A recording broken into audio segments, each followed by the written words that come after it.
Um, dois, três, gravando então. Né? Então, vamos lá, pessoal. Vou começar então a apresentação do primeiro e segundo capítulo do livro do qual que é o nome mesmo dele? Né? Livro do Matthew Salganick. Tá bem? Deixa eu compartilhar minha tela com vocês.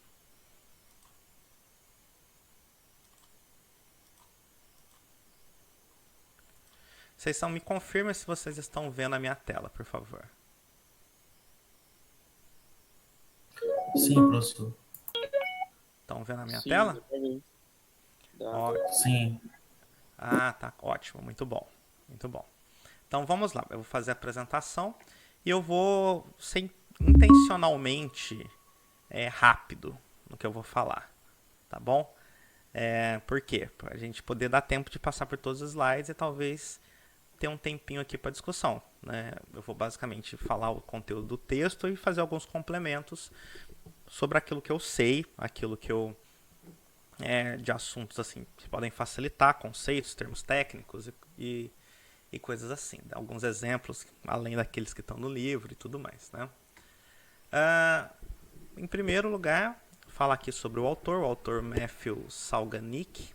Ele é sociólogo, atualmente ele é professor da Universidade de Princeton, nos Estados Unidos.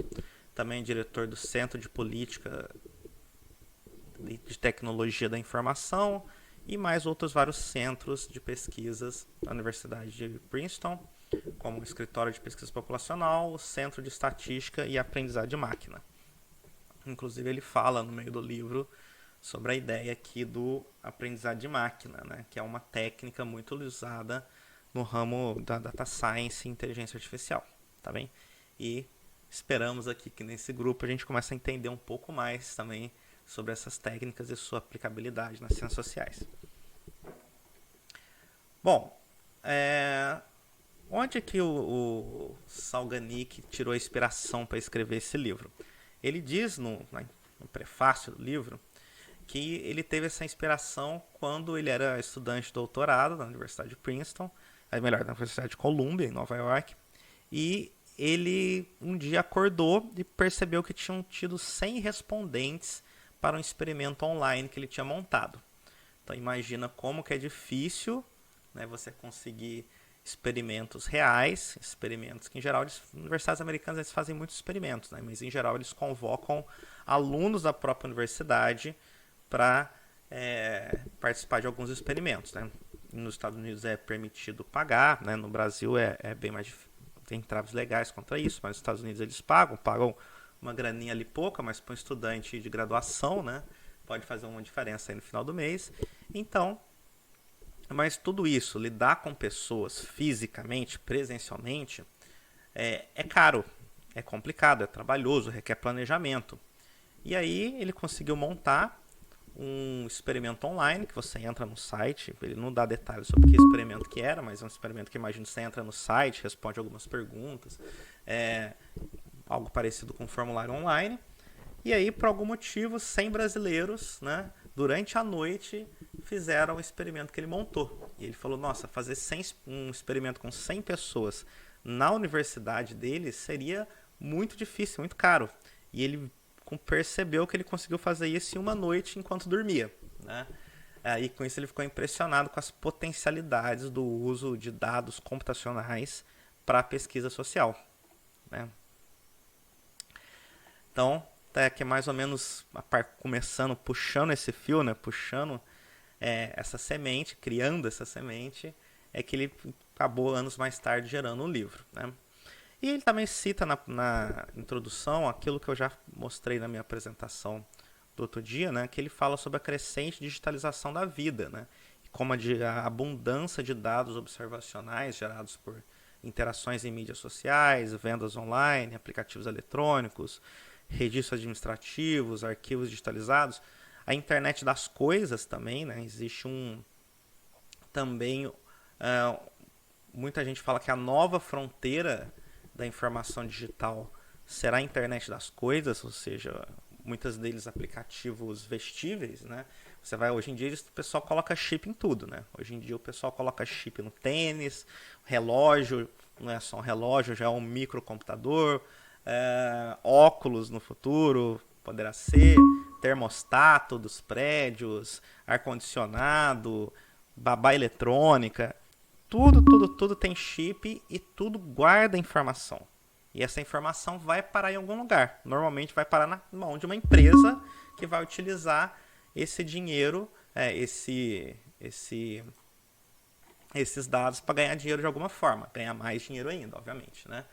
E então, por mais que esse dado não seja um dado que foi feito para pesquisa social, e ele vai ressaltar no capítulo inteiro como isso causa muitas dificuldades, você reaproveitar um dado que foi feito por um objetivo comercial ou de registro administrativo para pesquisa social não é fácil, não é nem um pouco fácil. Mas, por outro lado, a gente está vivendo uma era em que você tem dados de rastreamento sobre as pessoas como nunca na humanidade. Eu acho que não tem nenhum sociólogo, né, que imaginou que um dia a gente teria tantos dados disponíveis, né, sobre o comportamento humano como nós temos hoje. A gente tem mais dados assim do que é possível analisar, entendeu? E dado no passado era uma coisa cara, uma coisa difícil, que você tinha que gastar muito dinheiro, né? E aí, com esses mecanismos, de repente, os dados começaram a se tornar baratos. Não facilmente acessíveis, porque boa parte desses dados estão na mão de empresas privadas. O objetivo desses dados, como eu falei, não é a pesquisa, mas outros objetivos. Ou então alguns dados estão na mão do governo, mas os dados estão lá. Mesmo que a gente analise uma parte pequena desses dados, ainda é muito, mas muito mais dados do que havia 20, 25 anos atrás. Tá? Ótimo. Aí ele vai falar, olha, embora a pesquisa social na era digital não tenha produzido contribuições intelectuais maciças e grandes mudanças de paradigma, a taxa de melhoria na pesquisa na idade digital é incrivelmente rápida. É essa taxa de mudança, mais do que o nível atual, que torna a pesquisa na era digital tão emocionante para mim, né? Ou seja, por mais que ainda não haja grandes revoluções na sociologia, nas ciências sociais em geral, com essa massa enorme de dados, crescentemente nós vemos pesquisas que utilizam esses dados. E aí, quando a gente projeta isso para o futuro, a tendência é isso só crescer. Tá? Ou seja, que ele fala, o que talvez interesse mais não é o fato de a era digital ter revolucionado as ciências sociais, mas a perspectiva que essa revolução se aproxima cada vez mais. Porque cada vez mais nós vemos pesquisas sociais que utilizam dados digitais. Isso está se tornando crescentemente comum, né? E muito provavelmente essa mudança, essa revolução já teria acontecido se nós tivéssemos mais pessoas qualificadas. Aí já é uma opinião minha, né? Se nós tivéssemos mais sociólogos ou cientistas políticos, antropólogos, jornalistas, geógrafos, enfim, todas as áreas das ciências sociais que conhecessem de informática, que soubessem lidar com banco de dados, que soubessem pesquisar com esse novo tipo de dado, talvez essa revolução já teria acontecido, né? Essas grandes mudanças de paradigma já teriam acontecido. Eu acho que em grande parte o que trava o desenvolvimento aqui das ciências sociais na era digital é o fato de que os cientistas sociais tradicionalmente não são pessoas que estão na ponta da tecnologia. Quem está na ponta da tecnologia são os cientistas dos dados, o cientista de dados. Então, o autor falou que o livro dele foi escrito para dois públicos. O primeiro público são os cientistas sociais, que têm treinamento no estudo do comportamento social, mas que não estão familiarizados com oportunidades criadas pela era digital. E o segundo público do livro são os cientistas de dados, que esses se sentem confortáveis usando as ferramentas da era digital, mas não conhecem o comportamento humano, não têm familiaridade com estudos de comportamento humano. Então, se a gente conseguir unir essas duas habilidades, as habilidades do cientista social em desenvolver teorias sociais, conhecer o comportamento humano, e a habilidade dos cientistas de dados em coletar e analisar dados, eu acho que essa revolução virá. Fatalmente ela virá. Em breve nós teremos uma ciências sociais completamente nova, que vai ter outros paradigmas, que vai ser talvez irreconhecível por cientista social formado na era clássica, né? Que a gente está começando a ver para trás, né? Bom, por outro lado, existem dois mal-entendidos, né, na nova era. O primeiro mal-entendido é você achar que os dados, mais dados, ter o Big Data, ter muitos dados, resolvem todos os problemas automaticamente. Não é o caso. Na verdade, ter muitos dados, aqui ele vai mostrar, cria também muitos problemas novos, né? E o segundo erro é você achar que as ciências sociais é apenas um monte de conversa snob, né? Que é mais ou menos a postura dos cientistas de dados, né?